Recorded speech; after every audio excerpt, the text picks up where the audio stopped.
The deeds. So we're going to deal with the deeds here. Over here in the book of Galatians.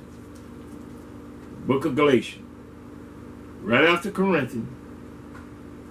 2 Corinthians.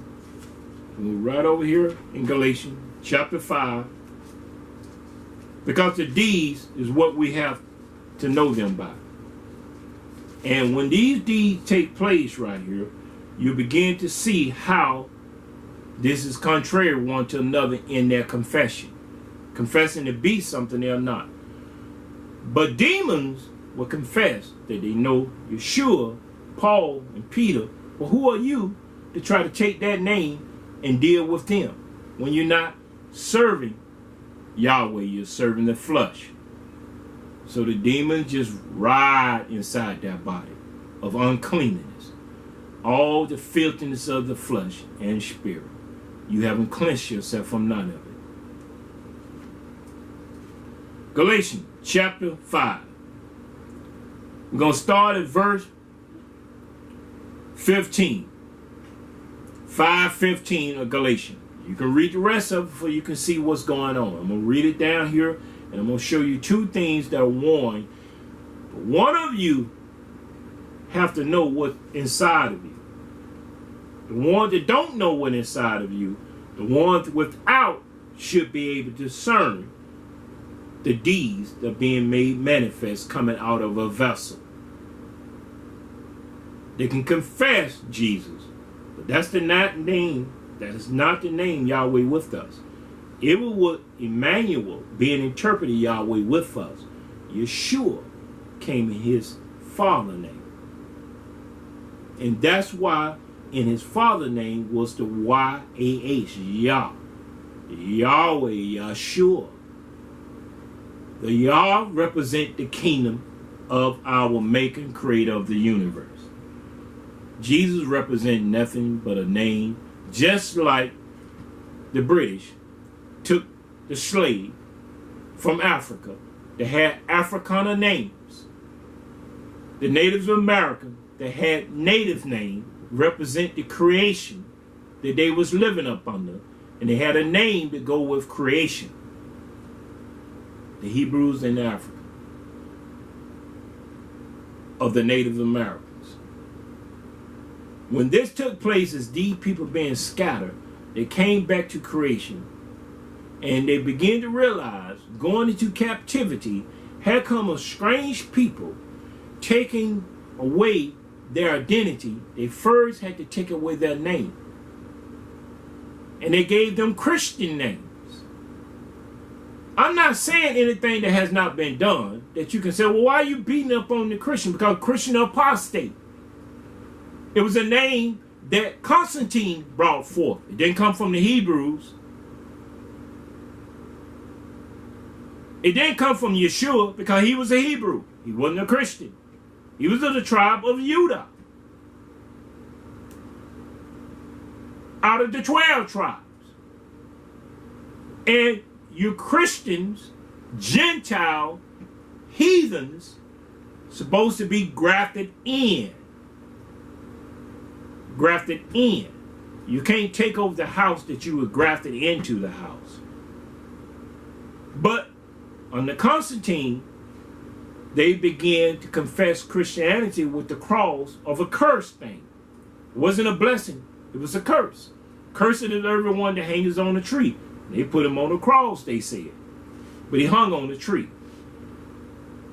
With this taking place here, life began to spin away. Doctrine began to manifest. Centuries of 100 years began to take place. Christianity grew into a seed. But it wasn't the seed of Abraham, Isaac, Jacob that had the 12 sons of Israel. It didn't come from neither one of those seeds. It didn't come from Ishmael, whom they hate, the Arabs, because Ishmael was Abraham's firstborn son out of Egypt, from Hagar, the Egyptian one.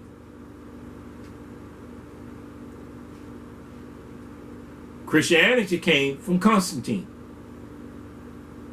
an emperor of Rome, the apostate, and it grew. And people today make every image an idol and worship everything dealing with idols and images representing Christianity and Jesus. Yahweh is not with them. They're on their own. And they're on their own terms. The truth will set you free once you realize if you're not of the natural branch, you can't boast against it because you'll be cut off. And you're being cut off today because of the deeds that are working in the flesh that you do. So here it is dealing with the name. Yahweh being interpreted. Yahweh with us. Yeshuah, the name they had to come through. In his name, the only way Yahweh going to be with you through his name. So when that took place right here, we have to see how we're being governed by the law. Romans 7 chapter, verse 25. When Paul said, I myself with the law of Yahweh in my mind serve Yahweh. But the law of sin in my flesh, I serve sin. Because one of these is going to govern you. And you're going to follow after the name of one of them. You're not following after the name Emmanuel. Because Yahweh is not with you. You're making yourself with you. Abraham only had 2 sons, starting out with Ishmael and Isaac. And through Ishmael and Isaac, you got 24 tribes. And with the 24 tribes, Christianity didn't come through neither one of those tribes because it was grafted in. It wasn't born in or out of Jacob. It was grafted in. So being grafted in, you bring it in your works of the flesh, your deeds of the flesh, which are manifest and are seen through the ones that still have the Spirit. And I'm going to get to that part of the Spirit. But if you bite and devour one another, take heed that you be not consumed one of another. You see that taking place. There's no love in verse 14. For all the law fulfilled in one word, even in this, you shall love your neighbor as yourself. That's gone. You love what you can get from your neighbor. If you can covet after your neighbor wife, or neighbor husband, see their nakedness, see their body, you love that. But you don't love your neighbor by the Spirit, which you confess that you're saved and bear fruit of salvation. Because you're born again. You're not of the same nature of the sin of your father that entered into your mother, and your mother conceived because you were born in iniquity and shaped in sin. You must be born again to take on the new nature to see the kingdom of heaven, for you can enter into it. Because you can't enter into it, no flesh and blood shall inherit the kingdom of Yahweh. You must be born again. This I say, verse 16, this I say then, walk in the Spirit, and you shall not fulfill the lust of the flesh. Well, you're saying walk in the Spirit. Well, here we is right here in verse 25. Paul answered that. Verse 16, this I say then, walk in the Spirit, you shall not fulfill the lust of the flesh. If we live in the Spirit, let us also walk in the Spirit.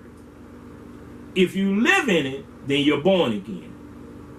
If you live in it, you're bearing the fruit of righteousness. You're bearing the fruit of the Spirit. The first thing that comes out of the Spirit is truth. Because justice has to follow truth. That means judgment. Righteousness, doing right, produce the truth of whatever somebody try to complain or murmur against you. You got truth that will defend you because you got justice on behalf of you and your deeds that you have done, that you're not lying about what you say you did. Because you're walking and living in the Spirit. I'm going to get to this, how you walk and live in the Spirit. This is how this takes place. Verse 17, for the flesh lusts against the Spirit, and the spirit against the flesh. A battle going on, warfare taking place. And these are contrary the one to the other, so that you cannot do the things that you would. This is what Paul was talking about in Romans 7 chapter. When I would do good, evil is present with me. It's a warfare going on. And it's not with bullets and knives and swords. It's with your flesh and the spirit of Yahweh, because the flesh is not subject to the law of Yahweh. It don't want to be born again of the spirit, because it operates with the deeds that are manifest in the flesh. They don't want to come to the light lest their deed be made manifest. We're trying to show you the deed, what Yeshuah said in verse 20. John 3:20 again. For everyone that does evil hateth the light, neither come to the light, lest their deeds, he or she, deeds should be reproved. But he that does truth come to the light. We're going to get to the truth part. Now we're going to deal with the deed part. We're going to get to the truth. For the flesh lust against the spirit, and the spirit against the flesh, and these are contrary one to the other, so that you could not do the things that you would. But if you be led of the spirit, you're not under the law of sin and death that work through the flesh now, not the law that Yahweh govern you with in your mind. You're up under that. Don't think that your mind is your own liberty to do what you want to do any day you want to do it and how you want to do it. Yahweh is not with us. Being interpreted, Emmanuel, Yahweh with us. He's not with us when we operate in the flesh.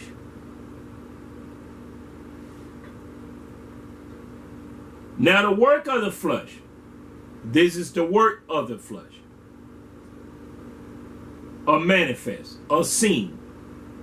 Which are these? So there's no mistake concerning the manifestation of the flesh. If you have the spirit, you'll see it. If you've been born again, you'll see it. You'll know those that are his. Leviticus 10:10, Yahweh said you should put a difference between clean and unclean, between holy and unholy. You should see how the deeds are manifest that a person is not holy.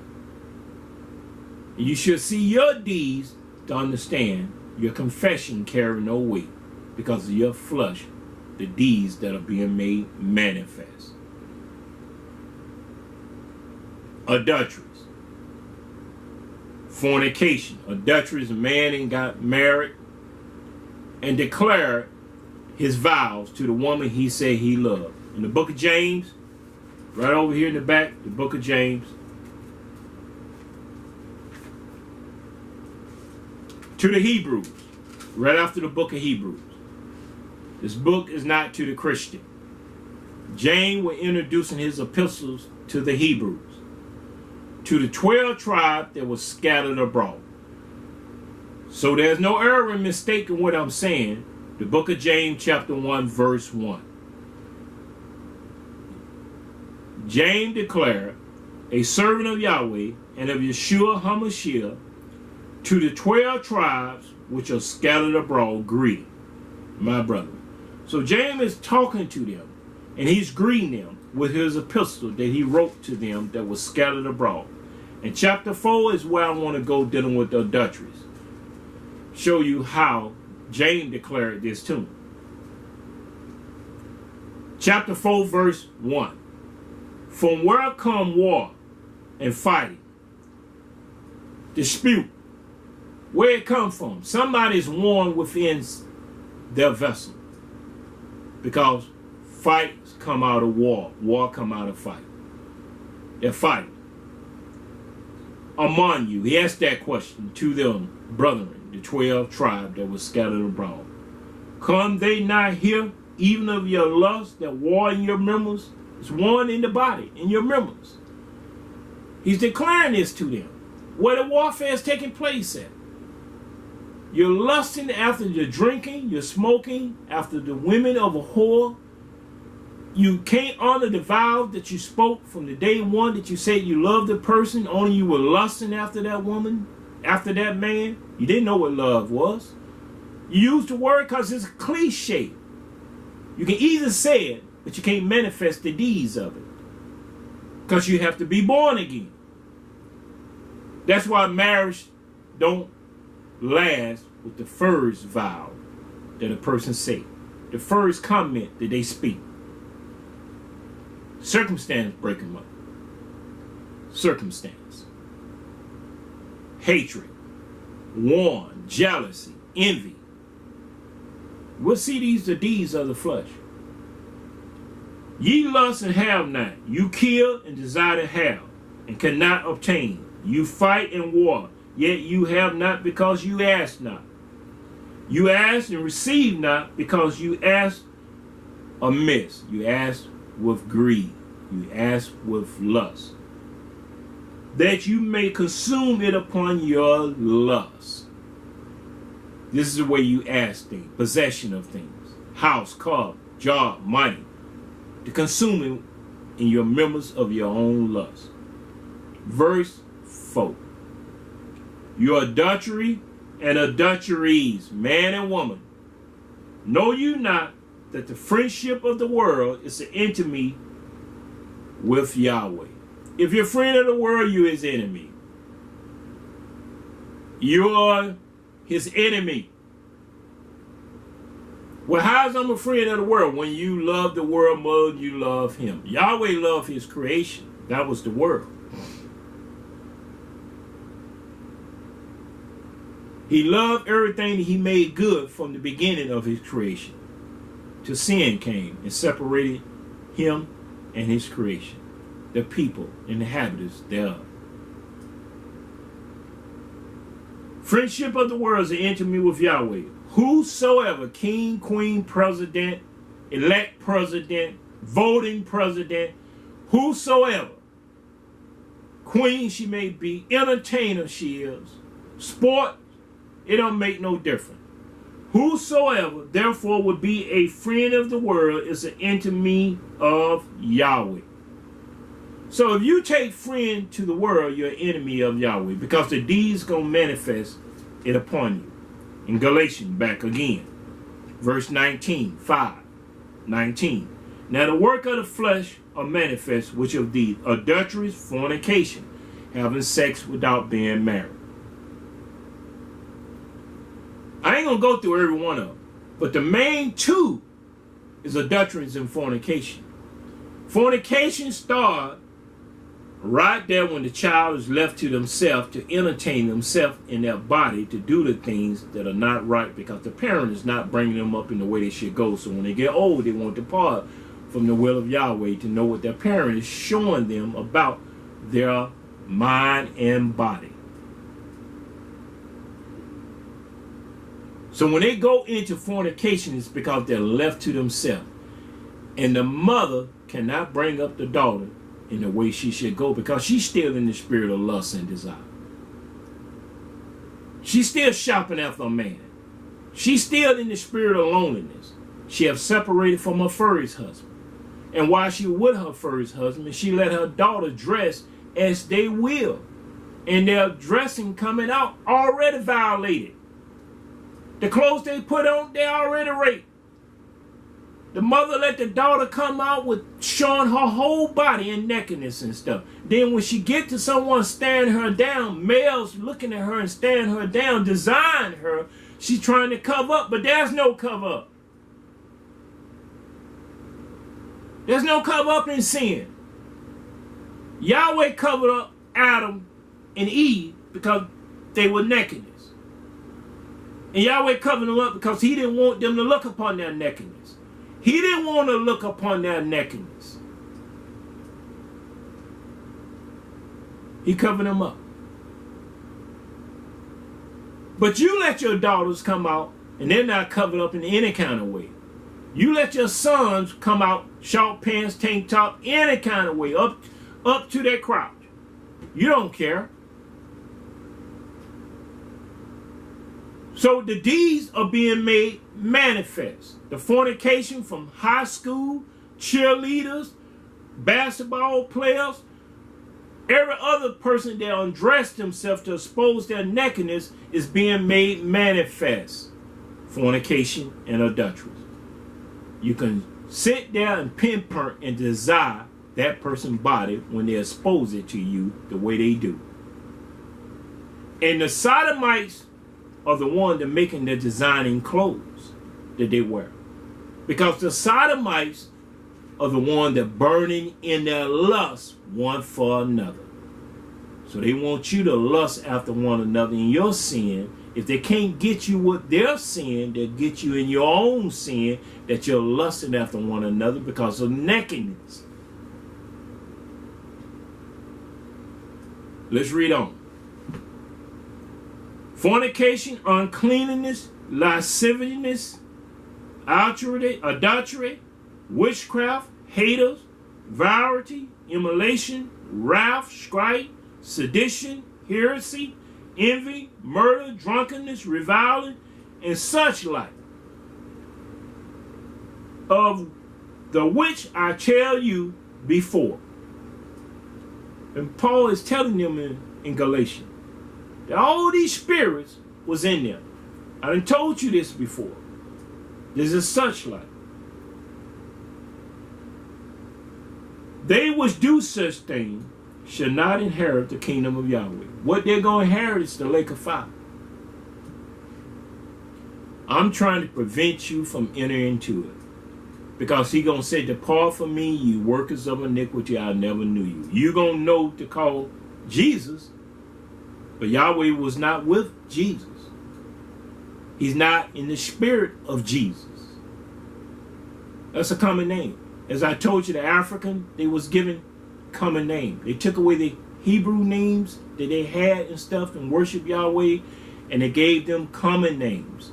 Common names that they can keep up with them by, not by their inherited name.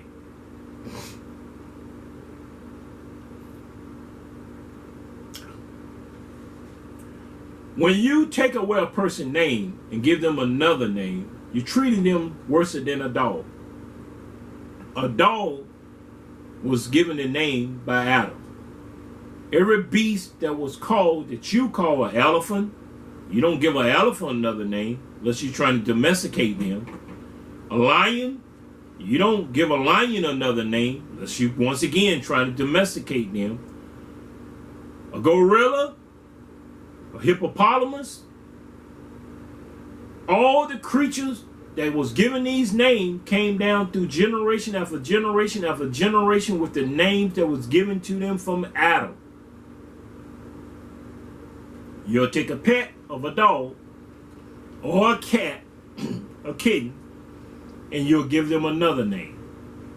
You can't call them dogs. I got to give them a name. And with that name, you begin to institutionalize them how to obey you because you gave them another name. The dog had a free will to roam, to feed for itself, to eat for itself, to watch itself. The dog know how to live in the wilderness because that was his natural inhabitation. A cat is the same thing. That was their natural inhabitation. But these two creatures, you pet them. And you take away their name that was given to them. And you give them another name that you control them by. That's what happened to the Africans. They took away the Hebrew name and gave them Christian name to control them by. They took away the Native American name and gave them Christian name to control them by. Institutionalizing them up on the religion set to say that you are Christian and you accept Jesus on the cross as a Caucasian man with blue eyes and with long straight hair.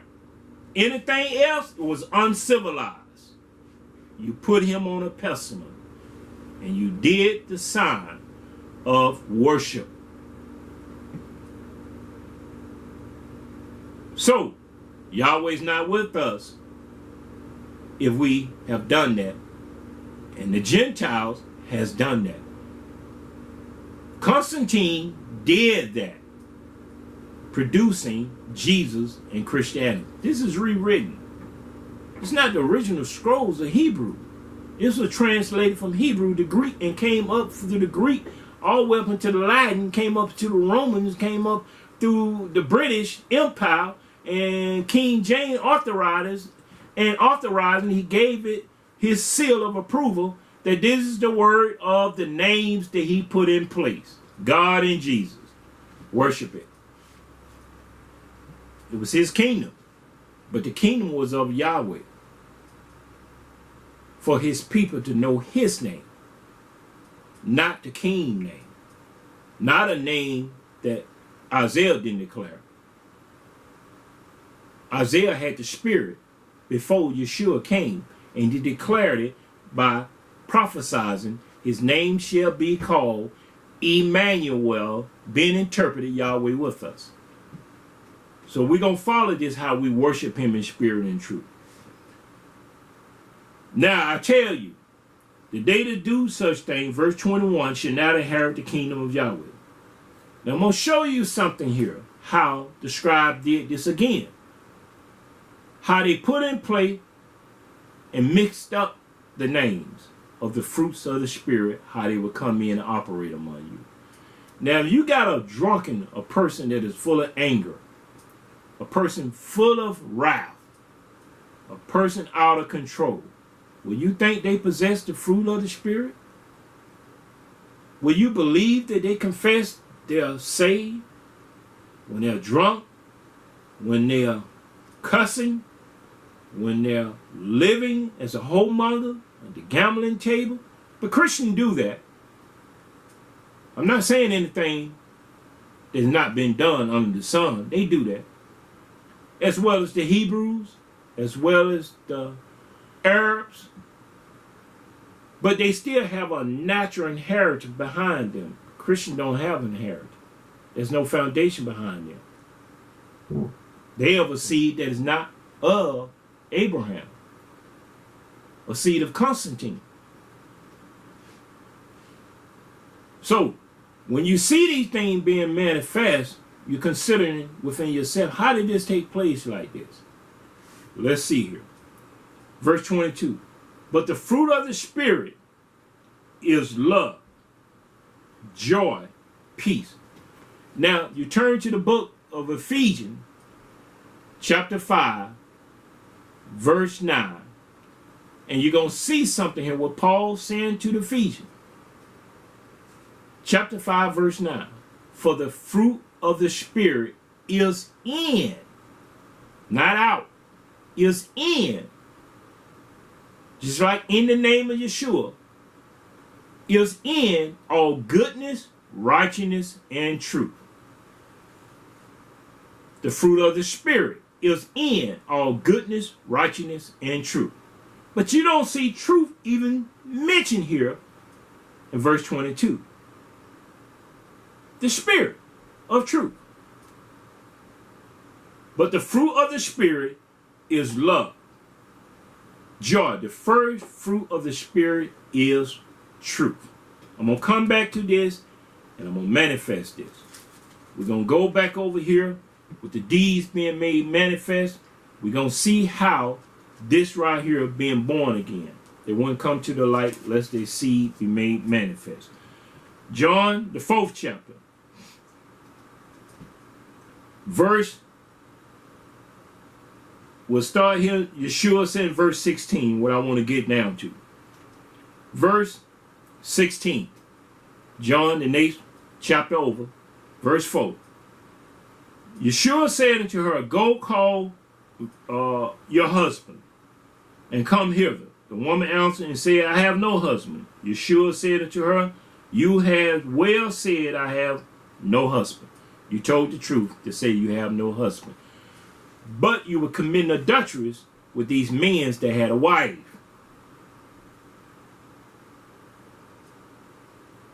For you has had 5 husbands. You didn't have 5 men that were married. And he whom you now had is not your husband, because there was no vow made between you and that man, but the vow was made with that man with their wives. And their husband is going to another woman's house to have her. And this woman was considered as a prostitute, a whore. But she still knew the worshiping place. She still knew where her inheritance was, dealing with her creator, how to worship him. Yeshua gonna change this. He whom you had is not your husband. In that said you truly. You told the truth. He's not your husband. But you didn't have 5 men. The 6th man you had, none of them is your husband. There were other women husbands. The woman said unto him, Sir, I perceive that you are a prophet. I perceive you are a prophet. You're telling me things only a prophet can know, that Yahweh revealed may manifest. I perceive you're a prophet coming and exposing me in my sin, my deeds dealing with these men. Our father worship in this mountain. And you say that in Jerusalem is a place where man ought to worship.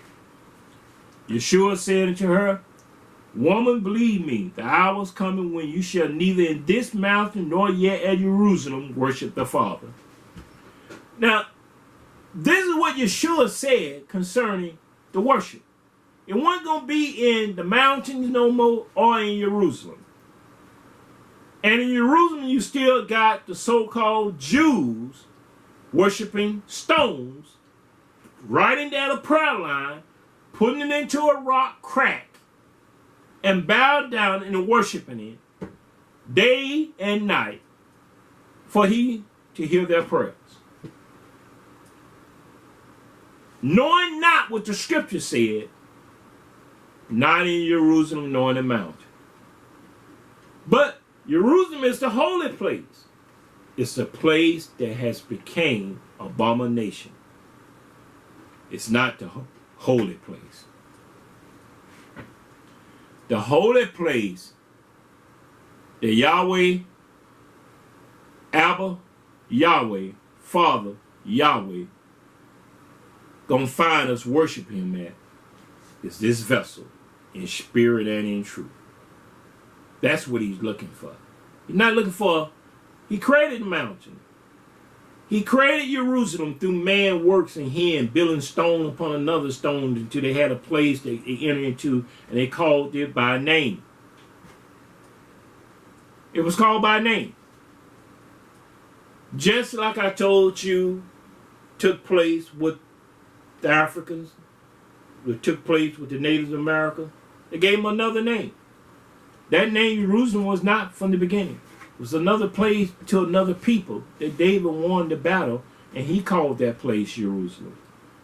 Because he was living in it, and he wanted to consecrate it for Yahweh, that to know that he was giving him a sanctuary for his people. But from the beginning it was not so. Let's read on. Yeshua said unto her, Woman, believe me, the hour is coming when you shall neither in this mountain nor at Jerusalem worship the Father. You worship, you know not what. You don't know what you're worshiping. You're just worshiping up in the mountain, but you're living back here committing adulteries. You worship in the church building. You worship at home, but you're living in sin every kind of way because you're not born again. At least the woman was telling the truth that she had had 5 husbands, and the one she was with now was not her husband. She was speaking the truth to Yeshua. You don't want to speak the truth. Your attitude and behavior won't let you come to the truth unless your deed be made manifest, because you can confess a Christian or a Hebrew or a Jew or Muslim all day, every day, but your deeds are not being made manifest what spirit you are, because you're doing it under a name, confessing something that you can't bear fruit in righteousness and truth.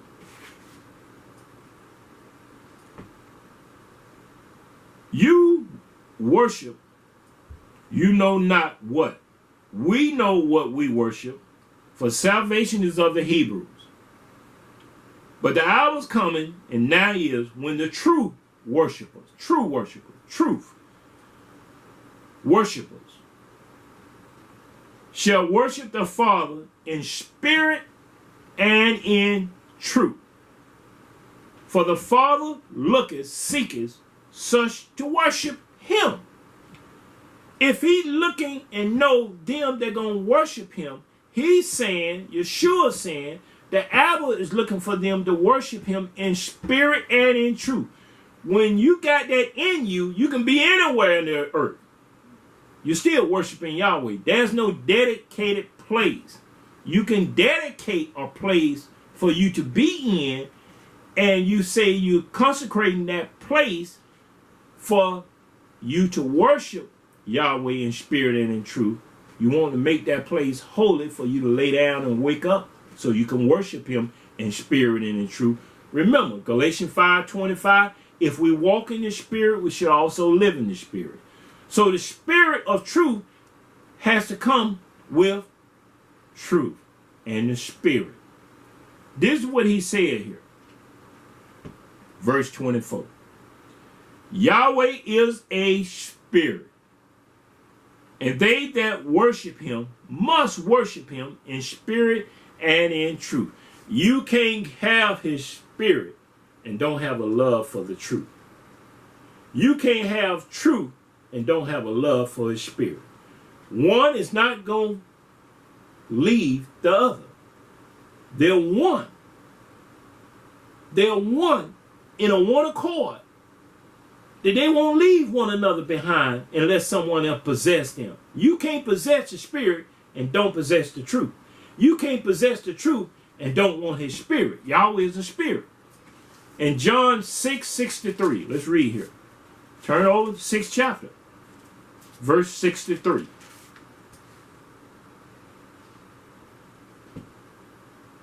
It is the spirit that quickens, Yeshua said.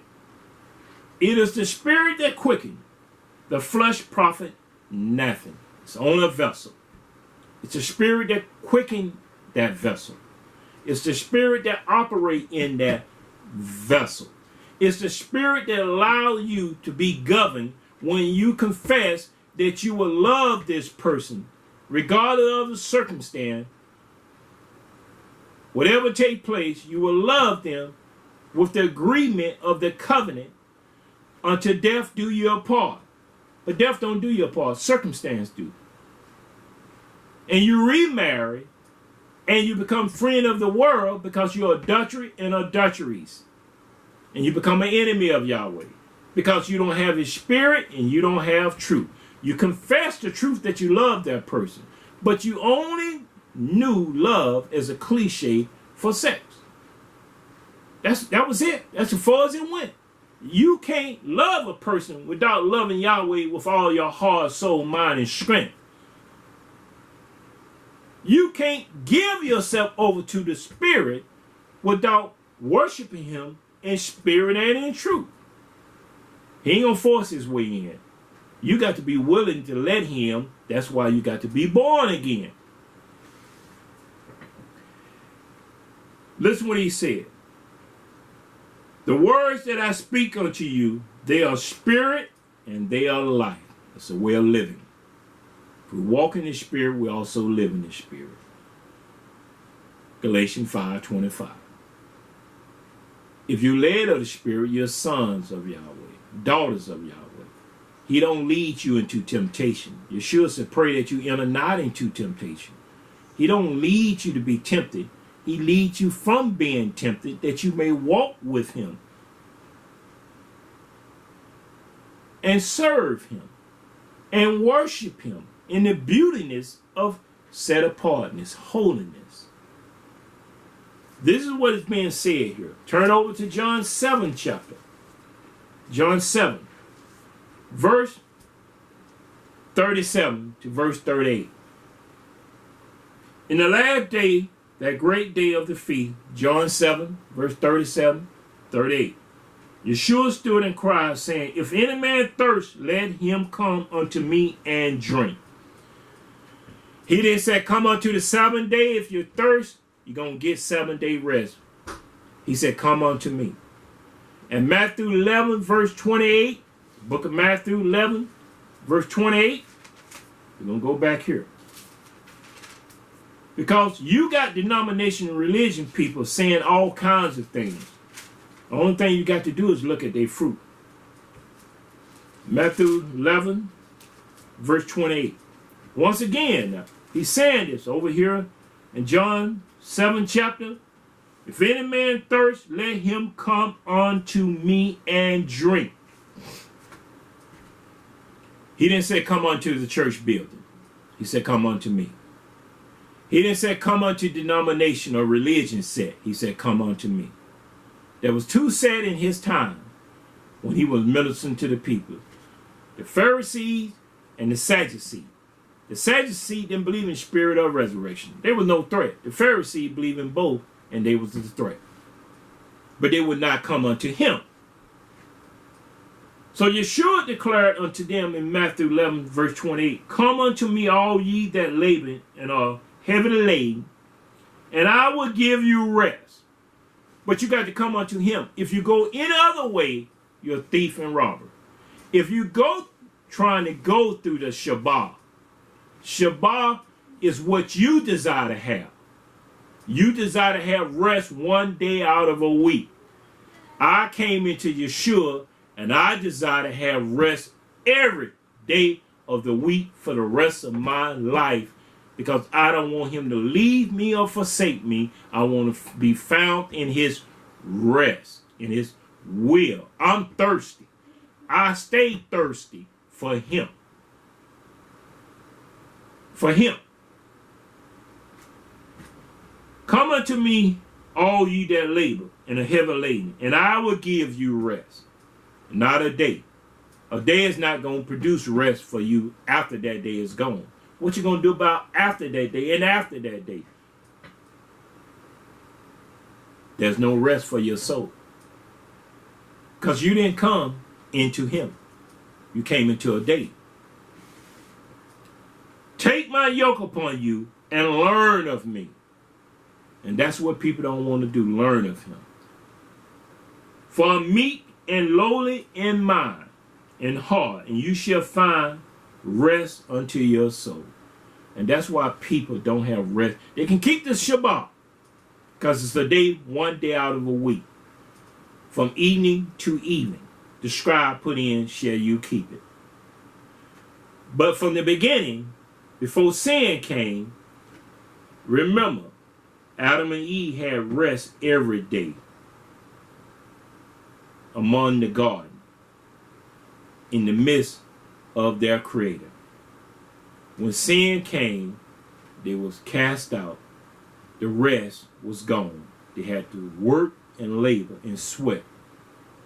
The woman had to labor in childbearing. The man had to labor in the sweat of his brow. For what Yahweh had prophesied throughout all their dispensation of every seed that come through from the man and the woman bring forth through the womb, it was going to be childbearing and labor into the sweat of his brow until death come. Because they sinned against him and disobeying his voice. So Yeshua was the tree of life that they couldn't get to. That's what Satan was pursuing after, for he can live for eternity. But the angels was camping around the tree of life that he couldn't get close to it. So his curse came upon him. The serpent that he beguiled was cursed also, that it should crawl on the belly of the dust, licking dust throughout all of his creation. And that's the serpent and the snake do. And everything that formed from the snake likeness crawl on his belly, doing the same thing. This is what's taking place here. That we forget what's going on. We have no more conscious of truth. What took place from the beginning. He declared the end from the beginning, that you may know the truth, and the truth shall set you free. And that you may worship him in spirit and in truth. That you may be born again of the water and of the spirit. How you be born again is that you become through the spirit. Baptized in the name of Yeshua, in his name, that Yahweh can be with you. Come unto me, all you that labor and heavy laden, and I will give you rest. Take up my yoke upon you and learn of me. For I'm meek and lowly in heart, and you shall find rest unto your soul. For my yoke is easy and my burden is light. Yeshua said that. Now, he's telling them over here, if any man comes, John 7th chapter, verse 37, if any man thirst, let him come unto me and drink. Verse 38. He that believe on me, as the scripture has said, out of his belly shall flow rivers of living water. That's why Satan has put the scribes into play, that you can't discern the scripture from your left hand to your right hand, what spirit you of concerning your own confession. Because ain't nothing flowing out of you. You're stopped up as a dam. He did it in the earth, he's doing it to the living soul. They're not flowing. They died and withered away. You stop up or down and you produce what you want to let out and what you want to keep. And that's what Satan is doing with your life, because you're of the flesh. You can't flow in the spirit because you don't have his name, neither do you have his spirit, neither have you been born again, converted, and your sin blotted out. The world is entered into since the beginning of the sin of Satan beguiling the woman with the tree of knowledge of good and evil and the tree of life. People are choosing the tree of knowledge of good and evil still as I speak. They're not choosing the tree of life, that they may live forever. Why? It's a reason. Because their deed will be made manifest with spirit and with seed thereof. We read that. We read that. Now we go back over here and we see here. Chapter 4. Those that worship him must worship him in spirit and in truth. So, if the spirit of truth going to be worshiped with him, we're going to read over here in John 14 chapter. Praise Yahweh. Hallelujah, Abba Yahweh. John 14 chapter, verse 16. John 14:16. Chapter 14, verse 16. And I would pray to Abba, and he shall give you another comforter, that he may abide with you forever. And that's why I said the spirit, when it get in you, when you're born again, it'll abide with you forever. It won't leave you or forsake you. But if you're not born again, it's because you're not of him. You're trying to come another way, and that make you a thief and a robber. You'll take the name, you'll use whatever kind of tradition you can hide in. And you'll slander the names of true worshipers. You'll slander the names of people, men and women that come into the covenant. They cover their head. They don't be seen nakedness. The men and women that has came into agreement that they're going to be holy every day of their life. They come into maturity of the ministry, that they know how to live among one another so they can be a witness to each other, to comfort one another as the Holy Spirit, the Ruach Kadesh, comfort us. It live in us. But we don't know how to live among one another. There's a lying spirit going on somewhere. And it's not the true Ruach Kadesh spirit. It's a lying spirit that comes from Satan, because he's the father of lies. Let's read on. Verse 17. Even the spirit of truth come from the Father. That's why we can worship him in spirit and in truth. That's why when we're born again, we take on the spirit and we take on truth. You can't take on the spirit and don't take on truth. You can't take on truth and don't want his spirit. It can't be done that way.